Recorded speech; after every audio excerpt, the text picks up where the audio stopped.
High viewers, welcome to computers Adda. ఈ వీడియోలో MS ఎక్సెల్లో మనం నేర్చుకునే కాన్సెప్ట్ ఏంటంటే లార్జ్ డేటా రిపోర్ట్స్ని ప్రింటింగ్ ఇచ్చేటప్పుడు ఒక ఆప్షన్ బాగా యూజ్ అవుతుందండి. ఆ ఆప్షన్ కనుక యూజ్ చేయకపోతే ఏం జరిగిందో ఒకసారి చూడండి. ఇక్కడ ఒక రిపోర్ట్ ఇచ్చానండి, ఎంప్లాయీ రిపోర్ట్ ఇచ్చానండి. ఈ ఎంప్లాయీకి సంబంధించిన హెడ్డింగ్స్ అనేది ఉన్నాయి కదా, ఎంప్లాయీ నెంబరు నేము ఉన్నాయి. దీనికి సంబంధించిన డేటా అనేది చాలా ఎక్కువగానే ఉందండి. మరి దీన్ని డైరెక్ట్గా ప్రింటింగ్ ఇవ్వాలంటే మీరు ప్రింటింగ్ షార్ట్ కట్ డైరెక్ట్గా కంట్రోల్-P అయినా వాడండి, లేదా ఫైల్ ట్యాబ్లోకి వెళ్ళిపోయి ప్రింట్. ఓకే, ఇక్కడ మన డేటా అనేది టోటల్గా ఎన్ని పేజెస్లో వస్తుంది? 3 పేజెస్లో వస్తుంది. ఓకే, ఫస్ట్ పేజీలో మనకి హెడ్డింగ్స్తో పాటు డేటా కూడా వచ్చేసింది. అండ్ సెకండ్ పేజీ నుంచి మనకి కంటిన్యూస్గా డేటా అనేది వచ్చేస్తుంది. కానీ మనకి ఈ సెకండ్ పేజ్లో ఈ పర్టికులర్ డేటా అనేది పలానా, ఇది ఈ నెంబర్ అండి, ఇది ఎంప్లాయీ నెంబరు, ఇది ఎంప్లాయీ నేము, ఇది డిపార్ట్మెంటు అని మనకు తెలియాలి కదా. ప్రింటింగ్ ఇచ్చిన తర్వాత ఆ పైన హెడ్డింగ్స్ కూడా మనకి డిస్ప్లే అయితే బాగుంటుంది కదండి. మనకి యాక్చువల్గా చెప్పాలంటే సాఫ్ట్వేర్లో ఫ్రీజ్ ప్యాన్ అనే ఆప్షన్ ద్వారా టాప్ రోని ఫ్రీజ్ చేస్తాం. మనం ఎంత డేటా డ్రాగ్ చేసినా టాప్ రో ఆటోమేటిక్గా ఉండిద్ది. ఆ ఫీల్డ్ నేమ్ని బట్టి డైరెక్ట్గా అది ఏ డేటా ఏందనేది ఫైండ్ అవుట్ చేయొచ్చు. కానీ ఇక్కడ వన్స్ మనం ఇలా ప్రింటింగ్ ఇచ్చిన తర్వాత ఫస్ట్ పేజీ ఓకే, ఈ రిమైనింగ్ పేజెస్లో కూడా మనకి హెడ్డింగ్స్ ఉంటే బాగుండిద్ది. ఇప్పుడు ఆ ఆప్షన్ అనేది యూజ్ చేశాను చూడండి, ఇదిగోండి. ఇప్పుడు డైరెక్ట్గా నేను ఫైల్ ట్యాబ్లోకి వెళ్ళిపోయి ప్రింట్ ఇస్తున్నాను. ఓకేనా, ప్రింట్ ప్రివ్యూ చూస్తే ఫస్ట్ పేజీలో కామన్గానే డిస్ప్లే అవుతుంది. సెకండ్ పేజీకి వచ్చాను, ఇదిగోండి. సెకండ్ పేజీలో కూడా మనకి ఆ హెడ్డింగ్స్ అనేది డిస్ప్లే అవుతున్నాయి. అలానే థర్డ్ పేజీకి వచ్చాను, ఇదిగోండి. అలా అని చెప్పి నేను ఈ సెకండ్ పేజీ మధ్యలో హెడ్డింగ్స్ అనేది టైప్ చేయలేదండి, అక్కడక్కడ.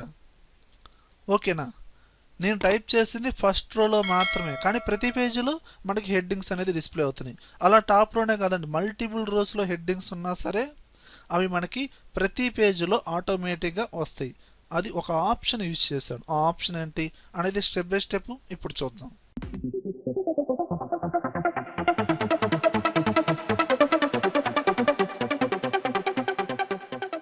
చూడండి వ్యూయర్స్, ప్రెజెంట్ నేను ఎలాంటి ఆప్షన్ యూజ్ చేయలేదండి. మీరు ప్రింట్ ప్రివ్యూ కనుక చూస్తే మనకి ఫస్ట్ పేజీలో మాత్రమే ఆ హెడ్డింగ్స్ వస్తాయి. సెకండ్ పేజీలో, థర్డ్ పేజీలో, రిమైనింగ్ పేజెస్లో మనకి ఎలాంటి హెడ్డింగ్స్ రావు.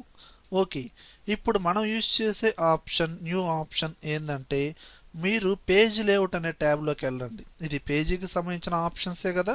పేజ్ లేఅవుట్ అనే ట్యాబ్లోకి వెళ్ళండి. ఇక్కడ డైరెక్ట్గా మనకి ప్రింట్ టైటిల్స్, మనకి ప్రింటింగ్ ఇచ్చేటప్పుడు టైటిల్స్ కూడా ప్రింట్ అవ్వాలి కాబట్టి ప్రింట్ టైటిల్స్, ఈ ఆప్షన్ని ప్రెస్ చేయండి. ఇక్కడ మనకు ఒక డైలాగ్ బాక్స్ ఓపెన్ అయిందండి. ఇందులో షీట్ అనే ట్యాబే డిఫాల్ట్గా ఉండిద్ది. ఇన్ కేసు సెలక్షన్లో లేకపోతే షీట్ అనే ట్యాబ్లోకి వెళ్ళండి. ఇప్పుడు మీ హెడ్డింగ్స్ అనేది రో వైజ్గా ఇవ్వచ్చు, కాలం వైజ్గా ఇవ్వచ్చు షీట్లో. సో నాకు ఇక్కడ ఈ షీట్లో మనకి రో వైజ్గా హెడ్డింగ్ ఉన్నాయి కాబట్టి రో టు రిపీట్ ఎట్ టాప్, ఇక్కడ కర్సర్ అనేది క్లిక్ చేయండి. ఓకేనా, కర్సర్ బ్లింక్ అవుతుంది కదా. ఇప్పుడు మీ హెడ్డింగ్స్ అనేది ఏ రోలో ఉన్నాయి ఆ పర్టికులర్ రోని సెలక్షన్ చేయండి. మీరేంటంటే డైరెక్ట్గా ఇలా క్లిక్ చేయండి, ఇలా సెలక్షన్ అయిపోయింది. అంతేగాని ఇక్కడి నుంచి ఇలా డ్రాగ్ చేయాల్సిన అవసరం లేదు, ఇలా తీసేసుకుంది. ఇప్పుడు ఓకే అనండి. ఓకేనా, ఇప్పుడు డైరెక్ట్గా ఫైల్ ట్యాబ్లోకి వెళ్ళి ప్రింట్ ప్రివ్యూ చూడండి. First page and second page, third page, ఇంకా రిమైనింగ్ పేజెస్లో కూడా మనకేంటి, మీరు సెలెక్ట్ చేసింది ఓన్లీ టాప్ రో కాబట్టి ఆ టాప్ రో వాటికి ప్రతి రోలో ప్రింటింగ్ ఇచ్చిన ఆటోమేటిక్ వచ్చేస్తుంది. ఓకేనా, అలా కాదండి, నాకు ఇక్కడ ఇదిగో చూడండి, ఈ ఎంప్లాయీ నెంబరు, నేము, డిపార్ట్మెంటు, దీనిపైనే ఎంప్లాయీ సేల్స్ రిపోర్టు అని ఇంకో హెడ్డింగ్ ఉంది. ఇదిగో చూడండి, ఇక్కడ ఈ మొత్తాన్ని నేను మెర్జ్ చేశాను అండ్ కలర్ కూడా అప్లై చేశాను. ఇక్కడ employee sales report, okay, middle సెంటర్లో పెట్టేసుకున్నాను ఈ విధంగా. ఇప్పుడు ఈ 2 రోస్లో ఉన్న డేటా అంటే main heading and sub heading ఇదంతా నాకు ప్రతి పేజీలో రావాలి.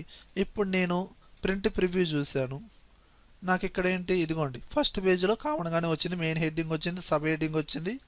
ఇప్పుడు సెకండ్ పేజీకి వచ్చేదానికి నాకు ఓన్లీ సబ్ హెడ్డింగ్ మాత్రమే వచ్చింది. నాకేంటి, ఓన్లీ సింగిల్ రోనే కాదండి, మల్టిపుల్ రోస్, 2 రోస్ కావచ్చు, 3 రోస్ కావచ్చు. ఇప్పుడు నాకు హెడ్డింగ్స్ అనేది 2 రోస్లో ఉన్నాయి, main heading and sub headings. అప్పుడు మీరేంటి, ఇదిగోండి, ఇప్పుడు డైరెక్ట్గా పేజ్ లేఅవుట్ అనే ట్యాబ్లోకి వెళ్ళండి, ప్రింట్ టైటిల్స్లోకి వెళ్ళండి. ఇక్కడ రో టు రిపీట్, ఇప్పుడు ఇక్కడ ఆల్రెడీ సెలెక్ట్ చేసిన రేంజ్ని డిలీట్ చేయండి. డిలీట్ చేసిన తర్వాత ఇప్పుడు ఈ 2 రోస్ని సెలెక్షన్ చేయండి. ఓకేనా? ఇప్పుడు ఓకే అనండి. ఇప్పుడు ప్రింట్ ప్రివ్యూ చూద్దాం. డైరెక్ట్గా షార్ట్ కట్ వాడుతున్నాను, Ctrl+P.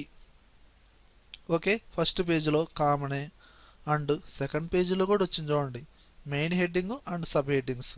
అలానే థర్డ్ పేజీలో అండ్ ఇక్కడ మనం అబ్జర్వ్ చేస్తే మనకి మెయిన్ హెడ్డింగ్కి బార్డర్ అనేది లేదండి, బార్డర్ అప్లై చేయలేదు. మీరు ఇక్కడ సెలెక్షన్ చేసి బార్డర్ అప్లై చేసుకోండి, ఆల్ బార్డర్. దీని తర్వాత ప్రింట్ ప్రివ్యూ చూసుకోండి, అప్పుడు కొంచెం నీట్గా ఉండిద్ది. ఓకేనా? ఈ విధంగా లార్జ్ డేటా రిపోర్ట్స్ ఉన్నప్పుడు మనకి ఆ హెడ్డింగ్స్ అనేది రిపీటెడ్గా ప్రతి పేజీలో ప్రింటింగ్ రావడం కోసం ఈ ప్రింట్ టైటిల్స్ అనే ఆప్షన్ యూజ్ అవుతుంది. ఓకే వ్యూయర్స్, ఈ వీడియోలో కంటెంట్ ఉంటేనే లైక్ చేయండి. లైక్ చేశారంటే నలుగురికి షేర్ చేసినట్లే. అలానే యూట్యూబ్ ఛానల్ ఇంతవరకు మీరు సబ్స్క్రైబ్ చేసుకోకపోతే వెంటనే సబ్స్క్రైబ్ చేసుకోండి. పక్కనే ఉన్న బెల్ ఐకాన్ని ప్రెస్ చేయండి. Thank you very much.